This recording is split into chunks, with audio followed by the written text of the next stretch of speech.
Good morning, friends. It's indeed a great privilege for me to be amongst you this morning,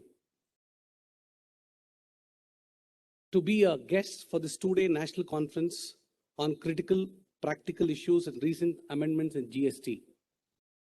In fact, the original plan was that our President Nihar Jambusalia had to be here, but due to some urgent commitments, he couldn't travel to Bangalore. And yesterday, when our chairman in the afternoon called me up and said, Mr. Raghu, can you just please come and deliver the keynote? I readily agreed. Thanks to you, Mr. Shetty, for having invited me. And I think the entire Bangalore branch has done extremely well in spite of the pandemic. They've continuously ensured that the virtual seminars on all topics of professional interest were carried on for the last 2 years. I would like to compliment Mr. Bojraj Shetty and other managing committee members, that is Mr. Srinivas, the Vice Chairman, Divya, the Secretary, Mr. Panindra Gupta, for the excellent work they've been doing to see that knowledge updation continues during the pandemic. And I've personally seen myself that many members across the country registered for the online certification courses, which are extremely popular in the institute. And we had a very good response for all the certification courses. In fact, I myself went through a certification course on forensic audit, and it was a great experience for me to go through the certification courses. So the pandemic has as you say, for every challenge there's an opportunity. Many chartered accountants across the country registered for the certification courses online, and they were able to acquire new skill sets. My compliments to all of them. Today, we are very fortunate to have a galaxy of dignitaries. Mr. Balakrishnan, our distinguished past president from Chennai, he has migrated to Bangalore, is now settled in Bangalore. Very warm welcome to you, sir. And we also have many past chairmen present here.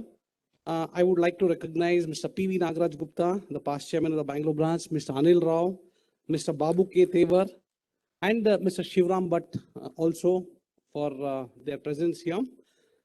Then we have, again, a galaxy of distinguished members, Mr. Madhamurthy, past chairman of the SIRC, Geeta, the regional council member, Pannaraj, regional council member, Kota Srinivas, past chairman of the SIRC, who all have put in so much of hard work last few months. All of you have seen. We wish them all the best. And I've been given to understand that the counting for the elections would start on the 16th of this month. And I'm sure we'll have a bigger representation from Karnataka, because last time we did not have a representation from our state. But I'm confident, considering the increased number of voting, percentage of voting, we are sure we'll have more representatives both at the Central Council and Regional Council. My compliments to all the candidates who have contested, and I wish them good luck. And I'm sure they will take the image of the profession to greater heights.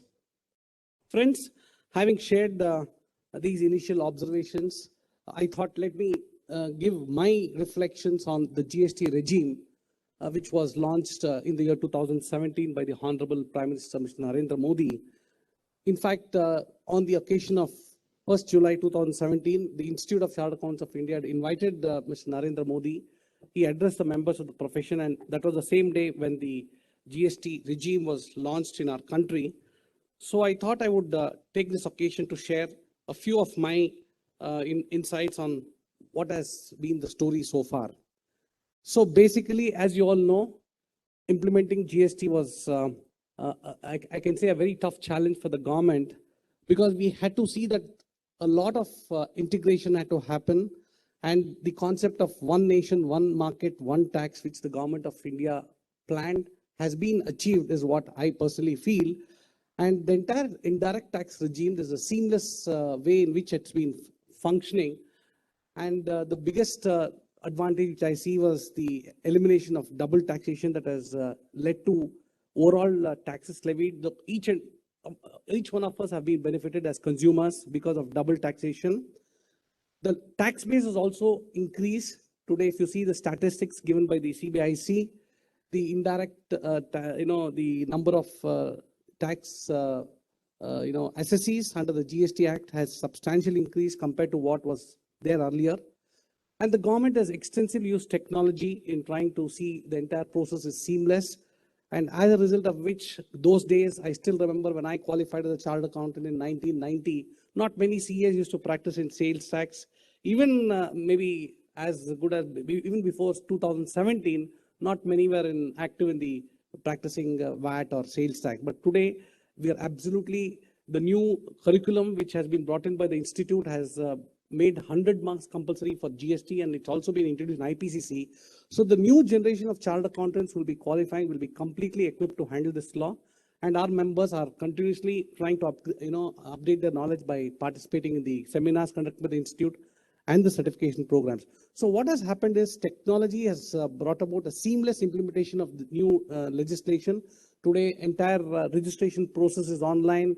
You are able to get your, file your returns online. Assessments would happen online, like how it's happening in the income tax returns that have been filed. So what we could say is that the entire GST ecospace has changed. This is something good for the country, good for the taxpayers, and also good for us as professionals, so that we could spend more quality time on other important aspects of the GST law. Yes, COVID did impact GST. In fact, it impacted all sectors of the economy. COVID did disrupt, and even the indirect taxes revenues, started falling down. And a lot of extensions were given for easing compliance, because many companies had to close down, many businesses got disrupted. So the compliance process was eased, and the indirect tax revenue also came down. And we also found that a lot of relief was given by the government on various goods and services to reduce the burden on the consumers. So the COVID also has impacted the way the indirect tax collections have happened in our country. If you see the collections from April 20 have mapped till November 21. So this is in 32,000 crores. Then you can just see the curve 141. And then today we are at 132. I think this shows that more or less things have stabilized, and post-COVID things have more or less coming back to normalcy. Coming to the filing of GST returns, yes, this was something which the practicing professionals used to represent before the institute. A lot of issues were there. And since 2017, the portal has been evolving. We see a lot of fine-tuning that is happening. Many representations have been made by the Institute of Chartered Accountants of India to see that the portal works more effectively. And the CBIC has been very proactively looking into all these suggestions. So very regularly, they are providing all the updates, changes in the GST portal. This was again a suggestion given by the Institute. And today what is happening is also a lot of training sessions available for the users. And many a times we also see on the flip side that the clarifications given in the portal are quite vague. So in fact, the department has also provided the flexibility in the due date of filing returns monthly and quarterly, which has been a welcome step both by the taxpayers. Coming to the changes in the GST laws, the GST law, which was introduced in 2017, underwent a lot of changes, more than 700 notifications, 145 circulars, and over 30 orders. These are the changes. Yes, I think each one of us have to keep ourselves updated. At least if you're practicing in indirect taxes, you need to know what is happening, and we need to guide the clients, appropriately. And we also have seen that the changes have been made to address the taxpayer demands. They have carried out a lot of procedural simplifications, and to see how tax also could, and also changes have been made to curb tax evasions. So what has happened is that with the new GST rates and the complexities in interpreting the tax laws, we find that everyone needs to be skilled, whether it's chartered accountants, whether it's accountants at your client's place, whether it's CFOs. There's a need for all of us to acquire knowledge, more knowledge about this new law. We need to see how best we can empower our staff to perform effectively. This is one thing which I found most of the chartered accountants, when I interact with them, they say, Mr. Raghu, we have a shortage of skilled manpower handling indirect taxes. But I think this is a temporary transition phase. In the years to come, once you have the new batch of the young CAs coming into the profession, I think this would be more or less addressed to. And the new generation CAs, and even in the curriculum of the universities, GST has been introduced, and I'm sure this would be a very temporary problem that the industry is facing, because currently there's a great demand for GST skilled resources, And there's a need for us to see how best we can train more and more resources and make them available to our clients. So friends, this is something which we need to keep in mind. We need to keep abreast of the developments taking place in the GST law. As far as the technology is concerned, yes, as I already said, a lot of features have been added. We have now the FAQs, we have manuals, timely guidance and guidelines and updation in the portal to factor in changes. And today, what has happened, the biggest, good thing that has happened in GST regime is that the technology used is so, you can say, modern. Cloud-based third-party software is also easily, you could integrate it with the portal, which is not happening, compared to the income tax portal. Today, we have a host of GST softwares that can automate the entire filing at your offices. And I've seen many chartered accountants employing, good GST software so that there's seamless filing of GST returns for their client. So this is very critical because you need to invest in technology. Today, every chartered accountant has adapted to technology. They've invested in technology, and absolutely essential for you to invest in software so that you're able to deliver services to your clients effortlessly. And then new features like e-invoicing, auto-filling of returns, real-time accurate data reporting by taxpayers to the government. I think all this were some of the key changes that were brought into the portal. And today we find that the e-way bill portal is also functioning quite effectively. Thanks to the feedback given by the members, the Institute also has given a lot of suggestions. And today the e-way bill portal is working quite well. Coming to GST audit, yes, this is something which is being debated in the profession. Whenever we address chartered accounts in the forums, they say why we lost GST audit, why the government removed GST audit. The institute should represent. Yes, the institute is representing. I would like to say that because basically we have made a very detailed representation to the government once again. I still remember when I was a president of the institute, I had the opportunity of interacting with the chairman of CBIC when we impressed upon them the need for GST audit. It was taken very positively, but under the guise of ease of doing business, they've done away with GST audit. But I'm sure the department, the CBIC would understand that it is in their interest that GST audit should be introduced back. Recently, the institute has made a detailed representation highlighting how GST audit can bring about a lot of benefits to the CBIC. And we find that the GST audit, the institute has mapped that it can help in detecting the inconsistencies, lapses, errors, and ambiguities in complying with the provision of GST law, and assessees who are trying to see that the things are not complied with well, errors are made by them while filing returns. The chartered accountant is able to identify the GST audit, and it also helps in plugging revenue leakages and ensures that the government gets its due within the time. This is the representation what we have made, and we also said that the government also benefits from GST audit in as much as it gets the structured data, because that is prepared and certified by the chartered accountant. So a whole lot of data is restructured and then uploaded by the chartered accountant, and that makes their job easy. And penalties and recovery will burden the taxpayer after completion of assessment. So we've also said that if the returns are not filed properly, if the data is not presented in a structured fashion, I think a lot of additional work would happen to the department by way of penalties and recoveries. As far as the assessment is concerned, I think all of you are aware the window for the annual returns for 17, 18, 18, 19, 19, 20 has been closed. And now it's time for the department to take up the assessments. And of course, they've started off in a small way, but a whole lot of work for them to see how best they are able to conclude all this assessment. They've been very slow in taking up the assessments, considering the increased volume of returns that have been filed by the SSE over the last 3 years.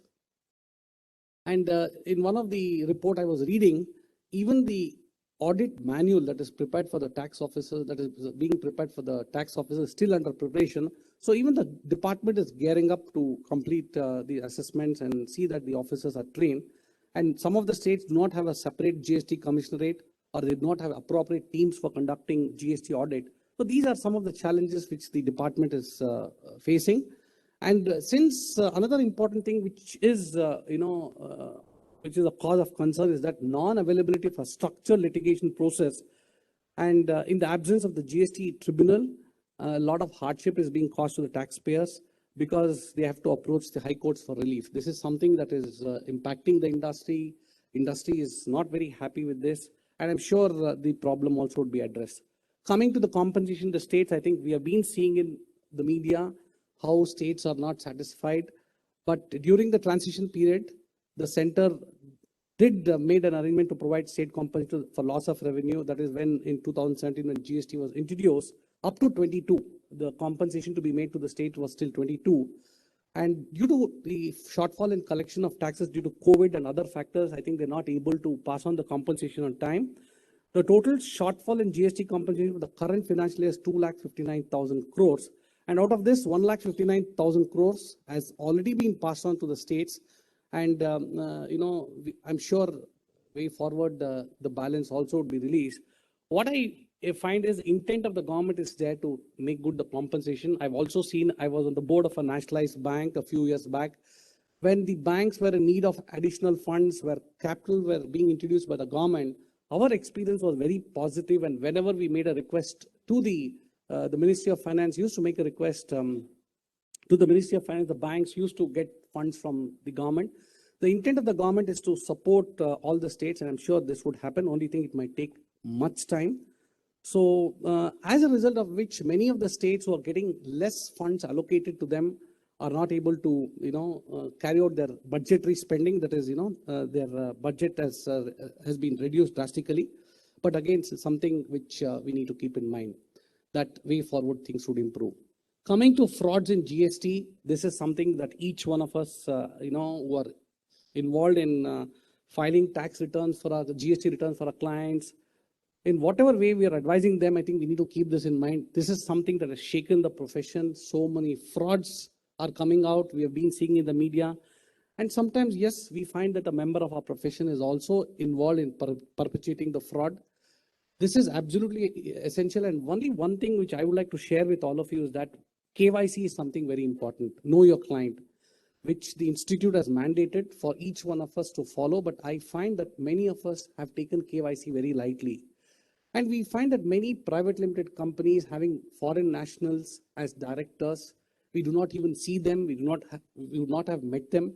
I think you need to ensure that you do your KYC properly, get to know the client properly, so that you're able to conduct the work that has been given by him to you. Because in case you don't do a KYC, I think you will land in problems when you find that the client is not cooperating. This is something which we need to keep in mind. So basically what we have seen is that frauds in GST is increasing. And this is because of the loopholes in the GST process that is giving rise to so many frauds. Of course, fake invoicing is very common. Claiming excess input credit, claiming refund for fake exports are some of the common types of frauds we are supposed to detect and see that, we don't be a part of such frauds that are committed. And today we find to mitigate such frauds, department also is using extensive technology to see how they can discover these frauds. But yes, as professionals, we need to be diligent. We need to do our homework well. And whenever we come across such frauds happening, I think we should disassociate with such clients and try to see how we don't become a part of the whole, fraud that has been committed. This is something which we need to keep in mind. And I'm sure members of our profession are diligent, and they'll be constantly looking out for such things happening, and so that they could shy away from such frauds. Friends, to conclude, I think it's been a great reform. The GST has been a good reform. Having been in practice for the last 30 years, I've seen, how sales tax regime was there, the VAT regime, which was there for almost 15 to 20 years. Then we have seen the GST regime. Yes, I think this is an excellent regime, the way the whole entire regime has been structured, the tax system has been structured. And of course, a lot of improvements are taking place, because no tax reforms can happen overnight. There will be some glitches, there will be some technical difficulties, but I think it is all getting ironed out. And the structure, the process, and the procedures are being improved, and now they're getting stabilized. I'm sure way forward, we will see much more positive things, the way the GST portal is getting integrated with the income tax portal, how technology is being used to pick up data from the GST portal to identify assessees or not filing the tax return. These are all the things which we are seeing and noticing it. Way forward, I think more analytics will be used with data analytics being available to the department. I'm sure the assessees need to be very careful and try to see how best they're able to comply with all the laws, whether it's the Income Tax Act, whether it's the Companies Act, or whether it's the GST Act, or else they'll find it very difficult to conduct their business. And only one thing which the government should keep in mind, and we've also been seeing in the media, is that frequent changes are something that